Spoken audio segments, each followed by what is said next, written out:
विज्ञान का model paper लेकर के आपके मध्य प्रेजेंट हूँ।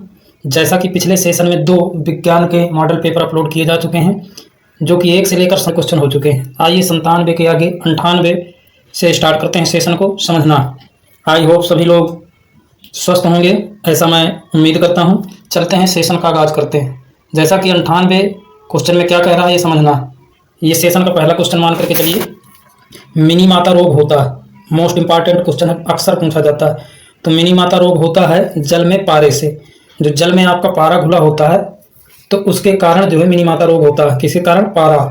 पारा का संकेत क्या होता है? Hg। क्या होता है? Hg। आइए चलते हैं नेक्स्ट क्वेश्चन की ओर। नेक्स्ट वर्ड आपका समझना, ब्लू बेबी सिंड्रोम किसकी अधिकता से होता है? तो ब्लू बेबी सिंड्रोम आपकी पेयजल में नाइट्रेट की अधिकता के कारण होता है। किसके कारण? नाइट्रेट। तो option number A is right answer. Nitrate का सूत्र क्या होता है? NO3। क्या होता है? NO3। चलते हैं नेक्स्ट क्वेश्चन की ओर। क्या कह रहा है? BOD जिसका फुल फॉर्म होता है बायोलॉजिकल ऑक्सीजन डिमांड द्वारा होता है। तो BOD किसका परीक्षण होता है? तो ये है आपका राइट आंसर ए, जल प्रदूषण का मापन होता है। क्या होता है? जल प्रदूषण का मापन किसके करते हैं? तो BOD से जल में घुली ऑक्सीजन की मात्रा को मापा जाता है। आइए चलते हैं नेक्स्ट क्वेश्चन की ओर। DDT क्या है? तो DDT आपका है कीटनाशी। तो ये आपका आंसर कौन सा हुआ? तो option B is right answer. DDT क्या है? तो ये है आपका कीटनाशी। नेक्स्ट क्वेश्चन है आपका 24D। 24D क्या है? तो 24D आपका है खरपतवारनाशी है। तो option A is right answer. Next question है वायु प्रदूषण का सूचक क्या है? तो वायु प्रदूषण का सूचक क्या है? बहुत क्वेश्चन ये पूछा गया है पिछले एग्जाम्स में। तो ये है आपका वायु प्रदूषण का सूचक लाइकेन। सबसे पहले लाइकेन पर असर पड़ता है यदि आपका वायु प्रदूषित। नेक्स्ट, अम्ल वर्षा का कारण क्या है? तो अम्ल वर्षा का कारण क्या है? तो वायु प्रदूषण। जब वायु प्रदूषित हो जाती है, carbon dioxide gas, carbon monoxide इत्यादि गैसें जब मिल जाती हैं वायु में, तो वायु प्रदूषण होता है। तो अम्ल वर्षा का कारण क्या है? वायु प्रदूषण। अम्ल वर्षा में उपस्थित अम्ल है, तो अम्ल वर्षा में कौन सा अम्ल उपस्थित होता है? तो आपका नाइट्रिक अम्ल तथा सल्फ्यूरिक अम्ल। कौन कौन से अम्ल? नाइट्रिक अम्ल और सल्फ्यूरिक अम्ल। HNO3 आपका सूत्र जो होता है, सूत्र वो नाइट्रिक अम्ल का होता है, और H2SO4 जो होता है वो सल्फ्यूरिक अम्ल का होता है, H2SO4। तो ये याद रखना। नेक्स्ट क्वेश्चन है भोपाल गैस त्रासदी का कारण कौन गैस है? तो भोपाल गैस त्रासदी का कारण कौन सी गैस है? ये बहुत क्वेश्चन पूछा गया है, मोस्ट इंपॉर्टेंट। तो ये है आपका option B is right answer, methyl isocyanate. क्या नाम है गैस का? Methyl isocyanate. नेक्स्ट क्वेश्चन है ताजमहल का दिन प्रतिदिन भद्दा होने का कारण क्या है? तो ताजमहल का जो रंग धीरे धीरे भद्दा पड़ रहा है उसका कारण क्या है? तो उसका कारण है ग्रीन हाउस प्रभाव। क्या है? ग्रीन हाउस प्रभाव। तो option number A is right answer. Next है ग्रीन हाउस गैसें। ग्रीन हाउस गैसें कौन कौन सी हैं ये आपको समझना। तो मेथेन है, कार्बन डाइऑक्साइड है, नाइट्रस ऑक्साइड है। तो option A is right answer. कौन कौन सी गैस है? मेथेन का जो सूत्र होता है CH4, और आपका कार्बन डाइऑक्साइड CO2 हो गया, नाइट्रस ऑक्साइड तो ये हो गया N2O। नेक्स्ट, ग्रीन हाउस प्रभाव का कारण क्या है? ग्रीन हाउस प्रभाव का कारण क्या है? तो ये है वायु प्रदूषण। तो option A is right answer. कौन सा है? वायु प्रदूषण। चलते हैं नेक्स्ट क्वेश्चन की ओर। तो नेक्स्ट क्वेश्चन में आपको समझना है 110वां क्वेश्चन क्या कह रहा है ये समझना है। तो 110 में कह रहा है ग्लोबल वार्मिंग का अर्थ है। तो ग्लोबल वार्मिंग का अर्थ क्या है? तो पृथ्वी का गर्म होना आपका ग्लोबल वार्मिंग का अर्थ होता है। Option A is right answer. Global warming क्या है? पृथ्वी के चारों ओर जब CO2 गैस की अधिकता हो जाती है जिससे पृथ्वी का टेम्परेचर बढ़ जाता है, इसी को हम ग्लोबल वार्मिंग के नाम से जानते हैं। नेक्स्ट क्वेश्चन है ग्लोबल वार्मिंग के कारण है। तो ग्लोबल वार्मिंग के कारण क्या है? ऑप्शन ए कह रहा है उत्तरी ध्रुव का बर्फ पिघल जाता है, बी क्या कह रहा है दक्षिणी ध्रुव का बर्फ पिघल जाता है, सी दोनों, डी कोई नहीं। तो जब पृथ्वी का टेम्परेचर बढ़ेगा तो जो हमारी बर्फ जमी हुई है, ग्लेशियर हैं, तो धीरे धीरे पिघलते हैं। तो इसका मतलब क्या हुआ कि option number C is right answer. आपका दोनों हो जाएगा। क्या हो जाएगा? दोनों, सी राइट आंसर है। नेक्स्ट, ओजोन परत को कहते हैं, क्या कहते हैं? ओजोन परत क्या कहलाती है आपकी? तो option A is right answer, जीवन रक्षक परत कहलाती है। ओजोन परत आपकी समताप मंडल में पाई जाती है, जिसको समताप मंडल को स्ट्रेटोस्फीयर कहते हैं, क्योंकि पृथ्वी तल से ऊंचाई पर 5 भागों में जोन को बांटा गया है क्षोभ मंडल, समताप मंडल, मध्य मंडल, आयन मंडल और बाह्य मंडल। तो जो ओजोन परत आपकी पाई जाती है वो समताप मंडल में होती है। मौसम संबंधी घटनाएं आपकी जितनी भी होंगी वो क्षोभ मंडल पे होती है। चलते हैं नेक्स्ट क्वेश्चन की ओर। ओजोन परत के क्षरण का कारण है, तो ओजोन परत के क्षरण का कारण क्या है? तो option number A is right answer, chlorofluorocarbon. Chlorofluorocarbon के कारण आपकी ओजोन परत धीरे धीरे क्षय हो रही है। नेक्स्ट क्वेश्चन है जल प्रदूषण का कारण। तो जल प्रदूषण का कारण क्या है ये समझना। तो जल प्रदूषण का कारण है आपका option D is right answer, सभी। कौन कौन से हैं? तो ये है आपका ऑप्शन ए में बाहित मल, बी कल कारखानों से निकलने वाला गंदा पानी, सी शवों का विसर्जन। जब ये सारी चीज़ें जल में की जाती हैं तो इससे जल प्रदूषित हो जाता है, इसलिए राइट आंसर क्या हुआ आपका डी। नेक्स्ट क्वेश्चन की ओर चलते हैं। ओजोन परत के क्षरण से होता है, ओजोन परत के क्षरण से क्या होता है? ऑप्शन ए है त्वचा कैंसर, बी है मोतियाबिंद, तीसरा है आपका सी उत्परिवर्तन, डी सभी। तो option D is right answer, सभी। ओजोन परत के क्षरण से ये सभी होता है। नेक्स्ट, पराबैंगनी किरणों को रोकता है। पराबैंगनी किरणों को कौन रोकता है? तो आपका ओजोन परत रोकती है। कौन रोकती है? ओजोन परत। अल्ट्रावायलेट किरणें पृथ्वी तक सीधे नहीं पहुंचती हैं क्योंकि ओजोन परत इनको रोक लेती है। यदि सीधे पड़ेंगी तो विभिन्न प्रकार की घातक त्वचा संबंधी बीमारियां उत्पन्न हो जाएंगी। नेक्स्ट है ओजोन दिवस मनाया जाता है, मोस्ट इंपॉर्टेंट क्वेश्चन। तो ओजोन दिवस आपका मनाया जाता है 16 सितंबर को। कब? 16 सितंबर को। तो option B is right answer. Next है वायु प्रदूषण का कारण। तो वायु प्रदूषण का कारण क्या है? ऑप्शन ए कह रहा है वृक्षों को काटना, दूसरा कह रहा है स्वचालित वाहनों का प्रयोग, सी है जीवाश्म ईंधन, डी सभी। तो आपका वायु प्रदूषण का मुख्य कारण क्या है? इसमें से आपका सभी होना चाहिए, ऑप्शन सी गलत है।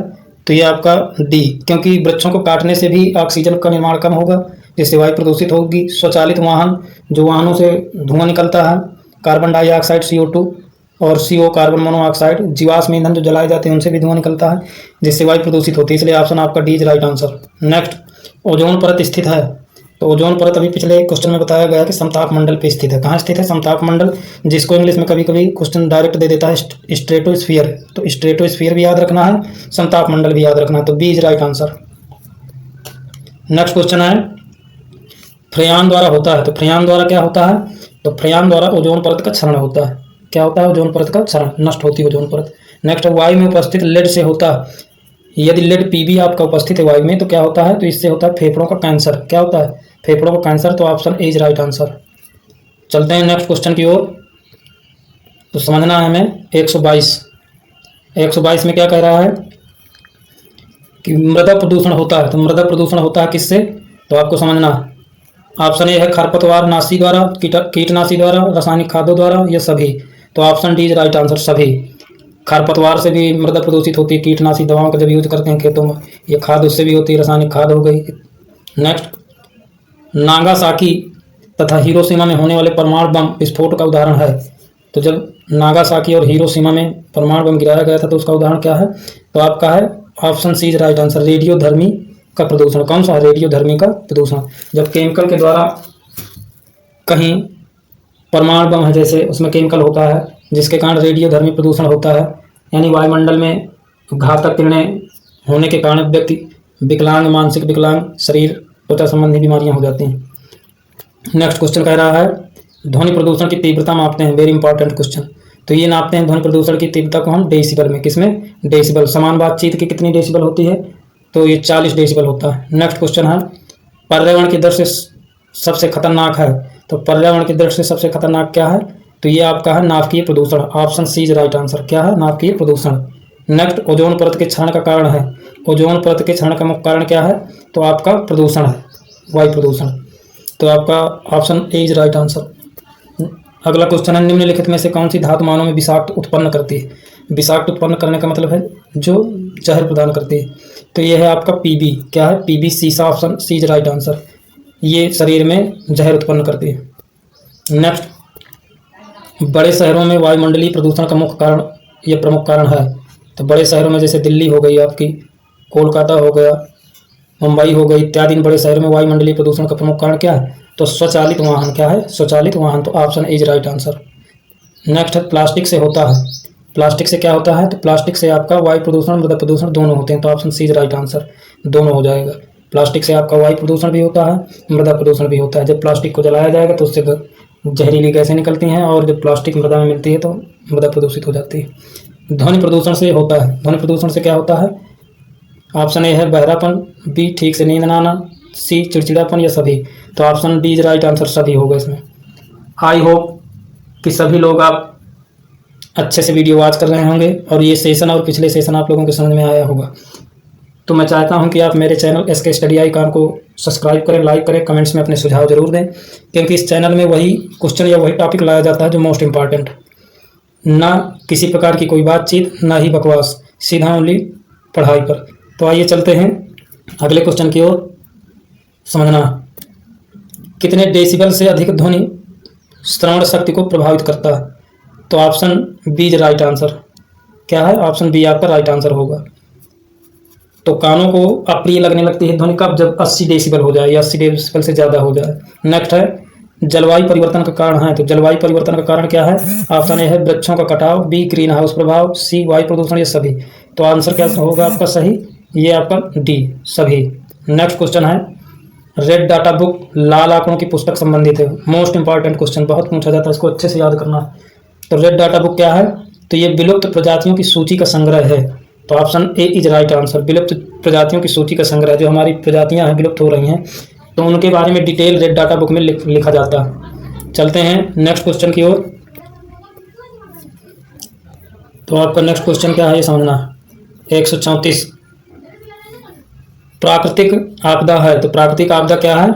भूकंप, चक्रवात, भूस्खलन, सभी।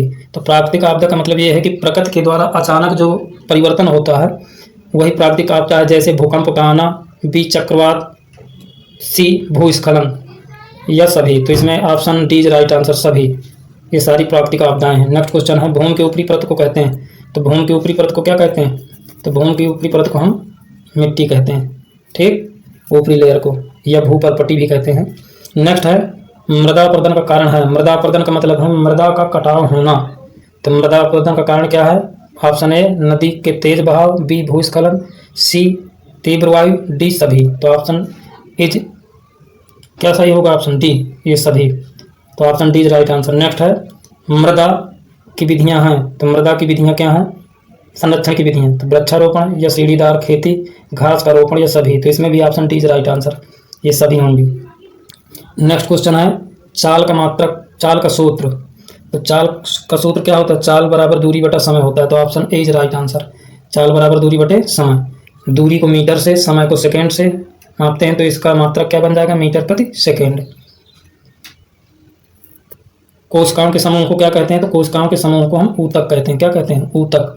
क्योंकि शरीर की सबसे छोटी कार्यात्मक इकाई या संरचनात्मक इकाई क्या कहलाती है? कोशिका। कोशिका के समूह से ऊतक बनते हैं, ऊतकों के समूह से अंग, अंग के समूह से अंग तंत्र का निर्माण होता है, फिर पूरी बॉडी का निर्माण हो जाता है। नेक्स्ट न्यूटन के प्रथम नियम को कहते हैं। तो न्यूटन के प्रथम नियम को क्या कहते हैं? जड़त्व का नियम, बी गैलीलियो का नियम, या दोनों, या कोई नहीं। तो option C is right answer. क्या हो जाएगा? ऑप्शन सी, दोनों। न्यूटन का प्रथम नियम क्या है? तो न्यूटन ने बताया था कि जब तक किसी वस्तु में बाह्य बल का प्रयोग नहीं किया जाएगा, तो यदि वो वस्तु स्थिर है तो स्थिर ही रहेगी, यदि गतिशील है तो गतिशील ही रहेगी। अर्थात बाह्य बल के द्वारा ही वस्तु में परिवर्तन किया जा सकता है। इसे न्यूटन का प्रथम नियम कहते हैं। नेक्स्ट है F बराबर m इंटू ए। तो F बराबर m इंटू ए क्या है? तो ये न्यूटन का द्वितीय नियम है। द्वितीय नियम से सूत्र का निगमन हुआ है। किससे? द्वितीय नियम से। यानी बल बराबर द्रव्यमान गुणे त्वरण। क्लियर? अब बल कैसी राशि है? बल एक सदिश राशि होती है। बल का मात्रक आपका न्यूटन होता है। क्या होता है? न्यूटन। क्योंकि वैज्ञानिक न्यूटन के कारण ही इसका मात्रक का नामकरण कर दिया गया है, न्यूटन बोल दिया गया है। नेक्स्ट है क्रिया प्रतिक्रिया का नियम है। तो क्रिया प्रतिक्रिया का नियम क्या है? तो ये न्यूटन का तृतीय नियम है। तो option C is right answer. क्रिया प्रतिक्रिया का नियम क्या है? कि यदि किसी वस्तु में आगे की ओर जितना बल लगेगा तो उतना ही पीछे की ओर लगता है। जैसे नाव से कूदने पर या बंदूक से गोली जितने स्पीड में आगे जाएगी उतनी ही रेंज से पीछे वो धक्का लगता है। ये क्रिया प्रतिक्रिया का नियम है। नेक्स्ट कार्य का सही सूत्र क्या है? कार्य का सही सूत्र, तो कार्य बराबर होता है बल गुणे विस्थापन। तो आपका option A is right answer. कार्य बराबर बल गुणे विस्थापन। इसका मात्रक हो जाएगा न्यूटन प्रति मीटर। क्या हो जाएगा? न्यूटन प्रति मीटर कार्य का मात्रक। कार्य का मात्रक को जूल भी कहते हैं। नेक्स्ट है किसी वस्तु के कार्य करने की क्षमता को क्या कहते हैं? तो किसी वस्तु के कार्य करने की क्षमता को हम ऊर्जा कहते हैं। क्या कहते हैं? ऊर्जा। और ऊर्जा का मात्रक जूल होता है, कार्य का भी मात्रक जूल होता है।